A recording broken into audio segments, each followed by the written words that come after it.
গোকুলের গোপিনীরা প্রতিদিনই অভিযোগ নিয়ে যেত যশোদা মায়ের কাছে। তোমার কৃষ্ণ হাঁড়ি ভেঙে দই মাখন চুরি করছে মা। যশোদা মা বলতেন, আমার লাল কি এসব করতে পারে? কিন্তু আসলে কৃষ্ণ তো ছোটখাটো নয়, পুরো গোকুলের মাখন চোর। তার বন্ধুরা ছিল বলরাম, সুভল, মাধুমঙ্গল, সবাই একসাথে দল বেঁধে যেত মাখনের খোঁজে। তারা একে অপরের কাঁধে উঠত, হাতি পিরামিড বানাত, আর সবার উপরে উঠে হাঁড়িতে থাকা মাখন ভেঙে নিয়ে খেত কৃষ্ণ। মুখে মাখন লেগে থাকত, চোখে সেই চিরচেনা দুষ্টু হাসি।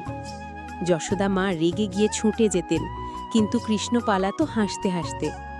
একদিন তিনি তাকে ধরে ফেললেন, দড়ি দিয়ে বেঁধে ফেলতে চাইলেন এক গুড়ির সঙ্গে, কিন্তু রশিটা যতই দিতেন কৃষ্ণের কোমর যেন সব রশিকেই ছোট করে দিত।